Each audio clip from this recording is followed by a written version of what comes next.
Oke, baiklah. Kita akan masuk ke materi pertemuan 3 ya, untuk kuliah jaringan komputer. Nah, saat ini kita akan membahas mengenai TCP/IP ya, seperti itu. Ini harap diperhatikan ya, karena ini erat kaitannya dengan apa yang sudah kita bahas mengenai OSI model. Apa itu TCP/IP? TCP/IP adalah sekumpulan protokol ya, atau aturan komunikasi yang memungkinkan komunikasi antar komputer. TCP/IP itu transport control protocol, IP itu internet protocol, itu ya, transport control protocol dan internet protocol, seperti itu.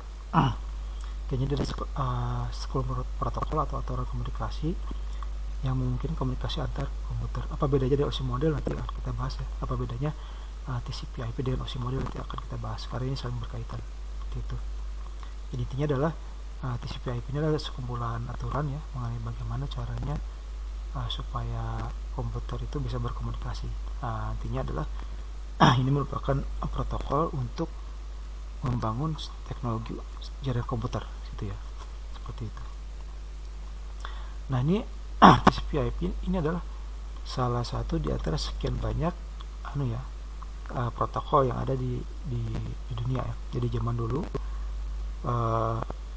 di awal-awal komputer dibuat ya, tahun 70-an, ketika kemudian komputer bisa dikonekkan dengan komputer lain, perusahaan-perusahaan Amerika itu mereka berlomba-lomba untuk membuat teknologi jaringan komputer masing-masing.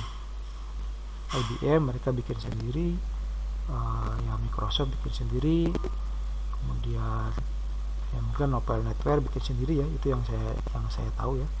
Selain itu juga ada beberapa lagi perusahaan-perusahaan yang mereka membuat jaringan komputer masing-masing seperti itu. Nah, kendalanya masing-masing perusahaan tersebut mereka membangun teknologinya itu sesuai dengan kebutuhan masing-masing gitu. IBM dia bikin sendiri, Microsoft bikin sendiri, Nobel bikin sendiri. Nah, kendalanya adalah ketika misalkan sebuah organisasi ingin berkoneksi dengan perangkat lain dari pihak lain, itu sulit, bahkan menjadi sangat mahal karena dibutuhkan perangkat tambahan. Nah, ini ya yang kemudian membuat pemerintah Amerika, terutama militer Amerika, kemudian berinisiatif untuk membuat protokol sendiri ya, yang bisa kemudian digunakan secara bersama-sama, seperti itu ya. Ini adalah sejarah singkat TCP/IP ya. Jadi TCP/IP dimulai tahun 1969 ya oleh Advanced Research Project Agency atau ARPA. Ini adalah organisasi di bawah militer Amerika ya. Ini tujuannya untuk menghadapi potensi ancaman nuklir Uni Soviet, seperti itu ya. Tujuan ARPA adalah untuk merancang fault tolerant network yang memungkinkan militer tetap dapat berkomunikasi ketika terjadi perang nuklir. Fault tolerant network artinya adalah jaringan komputer yang dia toleran terhadap kegagalan. Artinya ketika salah satu titik gagal, maka titik lain bisa tetap jalan gitu ya. Itu ya. Jadi harus pahami ya kata kunci nih, fault tolerant network artinya jaringan yang toleran terhadap kegagalan. Artinya ketika ada satu bagian yang gagal, tidak lantas kemudian semuanya jadi gagal, seperti ya. Jadi ibaratnya kalau misalkan satu jaringan rusak, masih ada jaringan lain yang bisa digunakan. Itu tujuan daripada TCP. Tujuan kenapa ARPA membuat TCP/IP ya. Awalnya berupa NCP ya, Network Control Protocol. Kemudian tahun 74 diajukan konsep TCP, Transport Control Protocol. Tahun 78 kemudian ada pengujian konsep TCP/IP, Transport Control Protocol IP ya. Kemudian tahun 82 TCP/IP menggantikan NCP ya, seperti itu. Nah, ini sejarahnya ya. Jadi ya ini baru selesai tahun 82 ya, seperti itu. Nah, spesifik kebutuhan. Nah, ini adalah kebutuhan dari ARPA. Kenapa sih kemudian ARPA membutuhkan sebuah protokol baru ya, seperti itu ya. Nah, ini yang akan menjadi dasar dari pembangunan TCP/IP ya. Pertama, spesifik kebutuhan ARPA terhadap jaringan adalah pertama, no one point more critical than any other. Artinya tidak ada satupun titik yang menjadi lebih kritis dibandingkan dengan yang lain.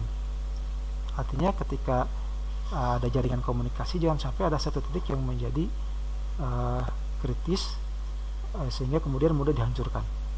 Oke, jadi semua titik itu sama derajatnya. Oke. Kemudian redundant route to any destination. Jadi artinya ada rute-rute yang redundan ya untuk menuju satu destinasi. Jadi satu destinasi itu harus memiliki rute yang banyak gitu. Sehingga jangan sampai kalau satu rute dihancurkan, rute lain masih bisa dipakai seperti itu ya. Kemudian on the fly rerouting data. Artinya on the fly itu artinya rutenya itu bisa berubah di tengah jalan gitu kan. Seperti itu ya. Kemudian ability to connect different type of computer over different type of network. Nah, ini kemampuan untuk menghubungkan berbagai macam tipe komputer, di dalam berbagai macam jaringan. Jadi berbagai macam komputer dengan berbagai macam jenis jaringan itu bisa berhubungan. Nah, itu. Dan yang terakhir adalah not controlled by a single corporation. Kemudian ini tidak dikontrol oleh satu perusahaan. Jadi si protokolnya itu jangan sampai kemudian dikontrol satu perusahaan, karena kalau dikontrol satu perusahaan itu nanti akan akan berbayar kan ke perusahaan tersebut, seperti itu ya. Oke, jadi kenapa si ARPA keluar kebutuhan seperti ini terkait dengan perang nuklir ya, seperti itu. Jadi Amerika waktu itu mengkhawatirkan terjadinya perang nuklir. Oleh karena itu mereka membutuhkan sebuah sistem komunikasi baru ya, yang bisa menghindarkan yang bisa menghindari kerusakan lah dari perang nuklir, seperti itu ya. Oke, kenapa ARPA gitu ya membutuhkan kebutuhan baru ya, karena waktu itu sistem jaringan telepon di Amerika dinilai rentan ya, seperti itu. Kita tahu bahwa yang namanya jaringan telepon itu kan dia melalui yang namanya melalui yang namanya stasiun itu ya, stasiun pengendali ya, Nah, jika misalkan stasiunnya itu dihancurkan, maka akan terputuslah komunikasi. Nah, itu yang tidak diinginkan oleh Amerika. Makanya itu kemudian Amerika menginginkan sebuah jaringan yang tadi, pertama tidak ada satu titik yang kritis daripada yang lain, seperti ya. Kemudian ada redundant route, ada rute yang banyak yang bisa digunakan, dan mode routing misalkan gini,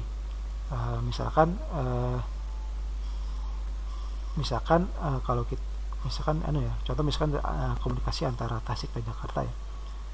Kalau menggunakan jaringan telepon yang ada saat ini, kalau kita mau berkomunikasi dari Tasik ke Jakarta, maka jaringan telepon dari Tasik kemudian akan kirim data ke Bandung, baru kemudian ke Jakarta kan. Nah, itu dalam skenario perang nuklir itu sangat tidak diharapkan. Kenapa? Karena kalau seperti itu berarti kan Bandung itu menjadi titik yang kritis. Jadi kalau Bandung kemudian dihancurkan, maka Tasik tidak akan lagi bisa mengirim data ke Jakarta. Nah, itu yang kemudian ingin dicegah oleh Amerika, seperti itu ya. Nah, karena itulah kemudian mereka membutuhkan sebuah protokol baru ya, dengan spesifikasi seperti ini. Jadi spesifikasi protokol ini, protokol jaringan baru ini, spesifikasinya itu sebenarnya adalah untuk apa ya, untuk menggantikan teknologi jaringan telepon yang sudah ada waktu itu, karena dikhawatirkan jaringan telepon pada waktu itu rentan untuk dihancurkan oleh pihak Uni Soviet ya, gitu ya. Untuk apa kemudian TCP/IP dibuat ya? Jadi ada beberapa tujuan perancangan TCP/IP. Pertama, hardware independence, artinya apapun hardwarenya itu bisa dia connect menggunakan TCP/IP. Mau hardware punya Asus, hardware punya Apple, hardware punya Xiaomi, hardware punya Lenovo, nah itu semua bisa connect ya, seperti ya.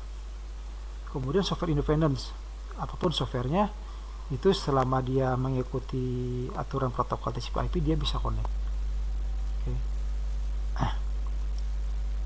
Oleh karena itu kan kita bisa lihat ya, kita bisa misalkan zaman sekarang ya, karena internet yang ada saat ini menggunakan TCP/IP, maka kita lihat kan kita bisa berkomunikasi misalkan menggunakan email ya, saya menggunakan email Gmail, orang lain menggunakan email lain, ya kan, mungkin yang lain menggunakan email Yahoo yang software ternyata berbeda, tapi kan masih tetap bisa saling berkomunikasi kan.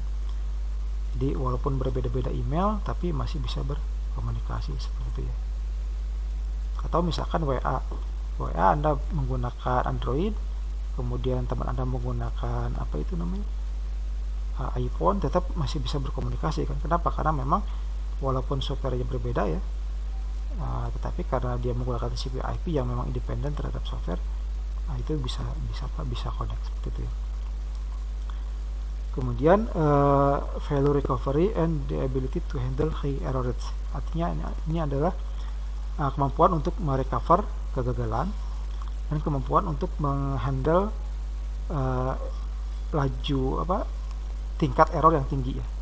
Nah itu kelebihan tujuan dari TCP/IP ya.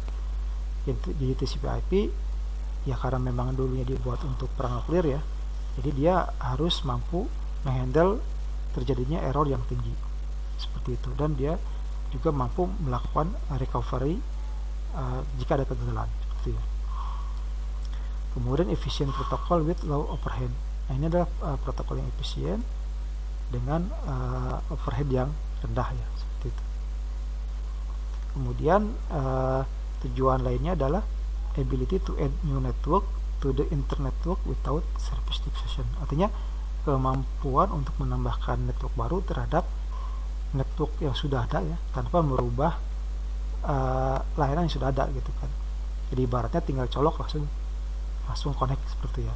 Nah itu kan sekarang udah kerasa kan, kalau Anda misalkan masuk ke sebuah ruang HP katakanlah ya, kemudian Anda lihat ada WiFi, Anda kan langsung connect kan ya, entah Anda menggunakan iPhone atau Anda menggunakan Android atau Windows Phone, Anda bisa langsung connect ke WiFi tersebut kan, seperti itu. Nah itu artinya kemampuan untuk memasukkan network tanpa harus merubah atau mengganggu layanan ya, seperti itu. Kemudian routable data, nah ini salah satu tujuan daripada TCP/IP adalah routable data, artinya data yang bisa di routing ya, seperti itu ya. Data yang bisa di routing artinya data yang bisa diarahkan kemana dia perginya, seperti itu ya. Oke, nah ini adalah beberapa kelebihan TCP/IP ya. Pertama, dukungan vendor. Nah pada saat ini walaupun banyak protokol yang beredar ya di dunia, tetapi protokol yang didukung oleh hampir semua vendor itu adalah TCP/IP. Karena mau pakai apapun produknya itu dijamin mereka akan mendukung TCP/IP. Kemudian interoperability artinya kemampuan untuk berkomunikasi antar berbagai macam perangkat yang berbeda gitu. Saya menggunakan perangkat Asus, Anda menggunakan Lenovo, orang lain menggunakan Apple, ya kan? Saya menggunakan Linux, Anda mau Windows, yang lain Apple. Oke. Berbeda-beda hardware, berbeda-beda software, tapi tetap masih bisa saling berkomunikasi. Nah itu ini interoperability ya. Fleksibilitas ya, itu tadi ya, ketika semuanya bisa saling berkomunikasi dengan mudah, berarti itu fleksibel kan. Kemudian routability, ini datanya bisa di routing ya, bisa diarahkan kepada dia pergi seperti. Jadi routability itu rute ya, rutenya itu bisa apa, bisa berubah-ubah, bisa bermacam-macam ya, seperti itu ya. Untuk memahami ya konsep dasar TCP/IP, dan baiknya kita memahami konsep pergerakan data di dalam jaringan ya, terutama kalau kita bicara di tahun 70-an ya. Oke, jadi di tahun 70-an jaringan komunikasi itu menggunakan yang namanya circuit switch network ya. Nah, ini biasanya dipakai oleh telepon ya. Jadi jaringan pada waktu itu, jaringan telepon di Amerika waktu itu menggunakan yang namanya circuit switch network. Jadi circuit switch network itu artinya jaringan yang berbasis pada sirkuit ya, seperti itu. Jadi kalau misalkan Anda misalkan mau, ini zaman dulu ya, kalau zaman sekarang sudah berubah. Jadi kalau misalkan Anda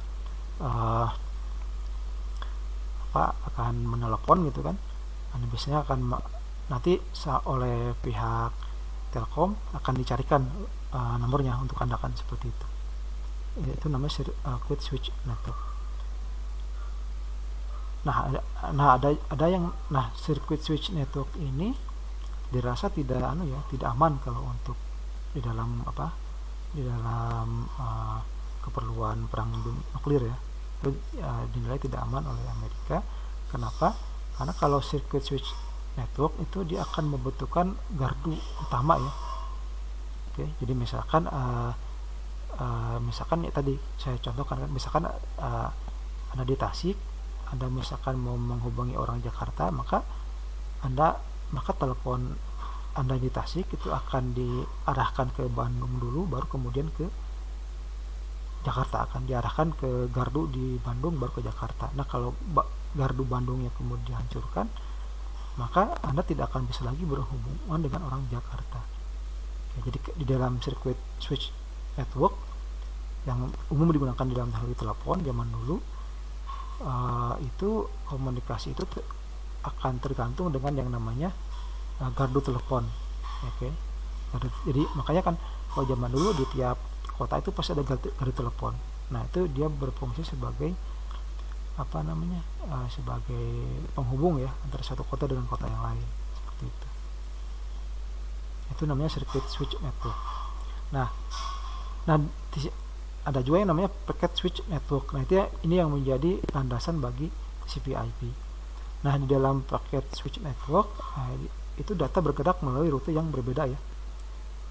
Jadi satu rute mati tidak akan mengganggu komunikasi. Jadi kalau di dalam circuit switch network, misalkan saya akan menelepon dari Tasik ke Jakarta melalui Bandung, maka nanti Telkom akan menyediakan jaringan akan menjadikan jaringan komunikasi ya, dari Tasik ke Bandung kemudian ke Jakarta. Nah, kalau misalkan gardu Bandungnya hancur, maka saya tidak akan bisa telepon. Nah, itu kalau pakai circuit switch network. Nah, kalau dalam packet switch network, data bergerak melalui rute yang berbeda ya. Jadi satu rute mati maka tidak akan mengganggu komunikasi. Jadi kalau di dalam packet switch network, data itu dia akan melewati berbagai macam saluran. Jadi misalkan Tasik itu kan nanti berhubungan dengan Garut, berhubungan dengan Bandung, berhubungan dengan Ciamis nanti berhubungan dengan Cirebon, gitu kan.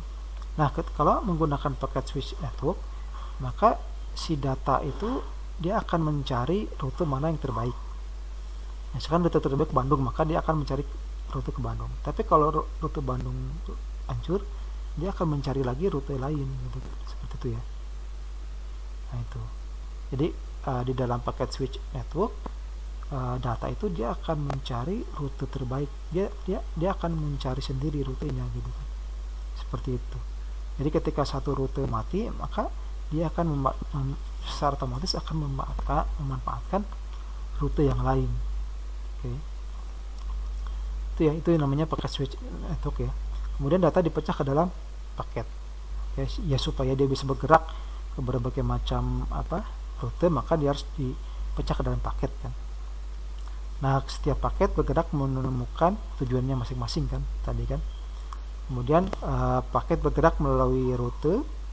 Nah, kemudian setiap data akan diassembly di tujuan. Jadi semua data yang mungkin menggunakan rute Bandung, rute Garut, rute Ciamis, rute Cirebon, nanti suatu saat di tujuan dia akan akan diassembly di tujuan seperti itu ya. Oke, nah itu makanya itu yang kemudian menjadikan paket switch network itu menjadi fault tolerant. Kenapa? Karena satu rute hancur, masih ada rute lain yang bisa digunakan seperti itu ya. Nah, walaupun memang ada kelemahannya adalah di dalam kualitas kecepatan data. Kecepatan data paket switch itu akan lebih rendah dibandingkan circuit switch. Tapi dari sisi keamanan dia akan terjamin ya. Keamanannya akan terjamin dibandingkan dengan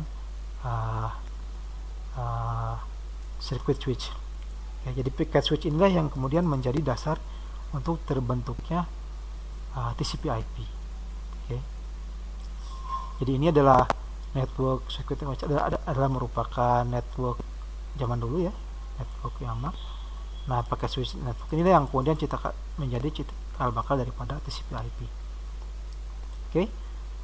Nah, tadi kita sudah bicara mengenai TCP/IP, apa itu TCP/IP. Nah, sebelumnya kita sudah bicara mengenai OSI model. Nah, pertanyaannya apa sih bedanya TCP/IP dan OSI model? Nah, kalau OSI model itu kan network model ya. Model itu kan acuan ya. Model itu kan acuan. Seperti itu. Model itu acuan. Nah, adapun TCP/IP dia protokol. Oke. Protokol itu artinya ya aturan. Nah, jadi si TCP/IP ini sebenarnya salah satu implementasi daripada OSI model gitu kan. Gitu ya. Jadi Anda harus pahami ya antara OSI model dengan TCP/IP. Jadi kalau OSI model itu lebih kepada acuan yang dibuat ya sebagai jadi aturan yang dibuat sebagai acuan. Nah, kalau TCP/IP adalah hasilnya seperti apa gitu kan. Oke. Jadi ibaratnya itu misalkan ibaratnya celana ya. Jadi ada model celana panjang gitu kan. Ada model celana panjang, itu model kan. Nah, model itu kemudian diacu oleh para pembuat celana. Keluarlah misalkan celana panjang levis, celana panjang baggy, celana panjang macam-macam ya seperti itu ya. Oke. Nah, jadi TCP/IP itu adalah teknologi yang ada teknologi protokol yang dibuat berdasarkan acuan OSI model seperti itu ya. Jadi salah satu implementasi OSI model adalah TCP/IP seperti itu ya. Nah, OSI model sendiri tentunya bisa membuahkan berbagai macam protokol. Anda bisa aja membuat protokol selain TCP/IP tapi tetap mengacu pada OSI model ya. Itu bisa juga seperti itu ya. Jadi itu ya. Jadi TCP/IP ini kemudian menjadi salah satu implementasi daripada OSI model. Ada yang lain banyak nih, banyak protokol lain yang dibuat dengan mengacu kepada OSI model. Tetapi yang sekarang ini populer dan umum digunakan adalah TCP/IP ya, seperti itu. Oke, nah ini hubungan antara TCP/IP dan OSI model ya. Jadi OSI model dia punya 7 layer. Nah, kalau TCP/IP dia cuman punya 4 layer. Tetapi 4 layer TCP/IP itu dia sebenarnya sepadan ya dengan 7 layer daripada OSI model. Seperti itu ya. Jadi makanya OSI model ini adalah acuan. Nah, ini adalah hasilnya gitu. Hasil dari mengacu kepada ini adalah adanya protokol-protokol. Memang dia jumlah layernya beda ya. Tetapi pada dasarnya sama ya. Jadi sekali lagi ya, OSI model yang sudah kita bahas di kuliah sebelumnya adalah merupakan acuan. Adapun TCP/IP adalah merupakan protokol yang dibuat dengan mengacu atau sesuai dengan OSI model. Jadi dari mengacu OSI model itu bisa keluar TCP/IP, bisa juga sebenarnya protokol lain. Nah, cuman protokol-protokol lain itu kemudian gagal bersaing dengan TCP/IP sehingga kemudian TCP/IP lah yang banyak digunakan ya oleh dunia IT saat ini ya, seperti itu. Sekarang kita akan mencoba membahas ya satu persatu layer-layer yang ada di dalam TCP/IP ya. Nah, pertama kita lihat di sini ada yang namanya layer network interface layer atau NIE layer ya. Nah, network interface layer ini sepadan dengan dua layer di OSI model ya, yaitu data layer dengan physical layer. Oke, jadi kalau kita bicara network interface layer berarti padanannya di dalam OSI model adalah data layer dan physical layer. Oke, nah ini dalam TCP/IP network interface layer berfungsi pertama untuk mendefinisikan bagaimana komputer terhubung ke dalam jaringan. Ini itu makanya kemudian dia disamakan dengan data link layer pada OSI model ya. Kemudian berperan dalam mengirim dan menerima paket. Kemudian setiap paket memiliki header ya, berisi address dan physical address atau hardware address. Maka address ya, maksudnya address yang ada di dalam network interface ini itu ada berupa physical address atau hardware address atau disebut juga dengan MAC address ya. Ini contohnya seperti ini. Ini adalah contoh MAC address. Jadi MAC address ini adalah address yang dikeluarkan oleh si pembuat hardware ya, gitu. Oke, seperti ini ya, network interface layer ya, seperti itu. Nah, kemudian yang kedua internet layer ya. Internet layer itu kalau di dalam OSI model itu sepadan dengan network layer. Oke. Nah, ini ya, apa itu internet layer? Internet layer dia bertanggung jawab untuk addressing dan routing paket.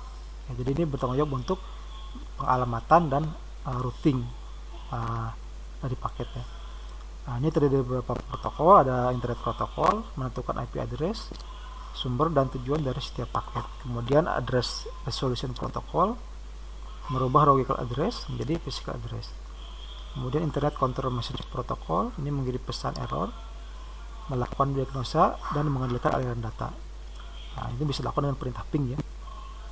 Kemudian internet management group protokol ini memungkinkan satu host mengirim aliran data ke beberapa host sekaligus ya. Ini adalah peran daripada internet layer ya, yang mana internet layer ini kalau di OSI model adalah merupakan network layer. Lalu yang ketiga transport layer ya. Transport layer sama ya, jadi di TCP/IP maupun di OSI model sama dikenal transport layer namanya. Oke, nah transport layer ini berperan untuk mengirim dan menerima data antar host ya. Ini terdiri daripada transmission control protocol atau TCP sama user datagram protokol UDP. Nah, ini yang perlu Anda perlu Anda pahami. Jadi di dalam TCP/IP itu ada dua protokol berbeda ya ketika kita bicara mengenai pengiriman data. Ada TCP, Transmission Control Protocol, di mana dia connection oriented, kemudian reliable dan three-way handshake. Kalau user data gram protokol ini connectionless oriented, unreliable dan tetapi dia cepat. Nah, apa bedanya? Ada bedanya di sini ya, di three-way handshake. Jadi kalau TCP itu dia mengenal yang namanya three-way handshake. Oke, jadi ini yang gini. Jadi three-way handshake itu ketika satu pihak mengirim data, dia akan nanya dulu ke pihak penerima, apakah penerimanya sudah menerima atau belum. Apakah si pihak penerima adalah pihak yang memang akan menerima? Kalau iya, baru dikirim. Oke, jadi seperti ini ya. Jadi ada sinkronisasi, sin act baru act ya. Jadi ibaratnya gini. Ibaratnya saya ingin mengirim data ke Anda ya. Maka sebelum saya ngirim, saya tanya dulu, halo, apakah Anda Bapak A? Nah, kemudian Anda jawab, ya saya Bapak A. Ketika saya tahu bahwa Anda ada Bapak A, baru saya kirimkan. Itu namanya three-way handshake. Jadi satu kali pengiriman data ada 3 koneksi yang terjadi. Pertama, nanya dulu, dijawab, baru dikasih. Itu pun kalau jawabannya ya, kalau jawabannya tidak, berarti kan tidak dikasih. Seperti itu ya. Itu kurang lebih namanya three-way handshake ya. Jadi ini tanya dulu, kalau jawabannya oke, baru dikirim. Nah, itulah yang namanya TCP. Makanya dikatakan sebagai connection oriented ya, berorientasi koneksi. Kenapa? Karena setiap ngirim data dia akan bertanya dulu. Oke, bertanya dulu. Benar nggak si penerimanya itu memang berhak menerima data. Dan reliable artinya datanya itu pasti sampai ya. Seperti itu. Itu TCP. Nah, kalau UDP, User Datagram Protocol, dia tidak tidak connection oriented, itu artinya dia tidak bertanya dulu kepada si penerima apakah ya intinya data dia lempar aja, ada data lempar. Dia tidak peduli apakah yang menerima itu berhak menerima atau tidak, seperti itu. Yang penting dia ngelempar data aja gitu. Makanya kalau UDP itu cepat gitu, ya kan. Jadi kalau TCP kan ada 3 kali tahap baru dikirim data. Kalau UDP itu ya sudah, data langsung dikirim aja. Makanya dia lebih cepat kalau UDP. Tetapi tidak reliable karena dia tidak ngecek dulu apakah yang dikirim itu memang berhak atau tidak. Nah, itu ya. Nah, itu diatur di dalam yang namanya transport layer ya, kalau di TCP/IP ya. Nah, dan yang keempat adalah application layer. Nah, application layer ini ya, application layer dia berfungsi mengenai bagian ini, ada bagian TCP/IP di mana request terhadap data service diproses ya. Nah, jadi ini dalam bentuk aplikasi ya. Di aplikasi menunggu request untuk diproses dan menunggu pada masing-masing portnya. Contoh misalkan HTTP ada di port 80, kemudian FTP di port 21 ya, seperti itu. Jadi aplikasi layer itu layer aplikasi ya, layer aplikasi yang ada di internet seperti ya. Oke, nah ini ada protokol dan service TCP/IP ya. Jadi TCP/IP ketika dia selesai dibuat tahap awalnya itu dia sudah memiliki beberapa protokol services. Ada telnet itu untuk komunikasi jarak jauh ya. FTP itu protokol untuk untuk berbagi data ya. SNMP ini protokol untuk mengakses hardware jarak jauh. DNS domain name service ini untuk pengaturan domain ya. Nah, HTTP ini protect temporal protokol ya, ini HTTP untuk web ya, protokol untuk web. Nah, ini adalah protokol yang sudah disediakan oleh TCP/IP. Nah, ini yang kemudian membuat TCP/IP itu populer dibandingkan protokol lain. Protokol lain itu tidak sebanyak TCP/IP dalam hal menyediakan servicesnya ya, sehingga kemudian TCP/IP menjadi pilihan lah gitu, seperti itu ya. Oleh karena itu ketika internet booming, maka TCP/IP lah yang kemudian digunakan sebagai protokolnya, tidak menggunakan protokol yang lain, seperti itu ya. Ini ya, jadi karena TCP/IP memiliki fitur yang kaya, sehingga kemudian TCP/IP menjadi protokol yang standar untuk digunakan di dalam dunia internet yang ada saat ini. Oke. Jadi sebenarnya Anda bisa aja membuat protokol baru ya dengan berkaca dengan mengacu kepada OSI model, silakan saja. Tetapi jika kebutuhan kita hanya akses internet, maka ya sudah, sebaiknya gunakan aja yang sudah ada, yaitu TCP/IP kan. Karena TCP/IP ini sudah kaya dengan fitur dan juga sudah banyak digunakan, seperti ya. Jadi itu ya. Jadi itu mungkin kalau kita mengenai TCP/IP ya. Jadi yang paling penting yang harus Anda perhatikan adalah hubungan antara OSI model dan TCP/IP ya. Jadi jangan sampai Anda bingung apa sih OSI model, apa sih TCP/IP ya. Di OSI model itu adalah acuan, konsep acuan. Adapun TCP/IP adalah protokol yang dibuat untuk jaringan, yang mana protokol ini sudah sesuai dengan acuannya berupa OSI model.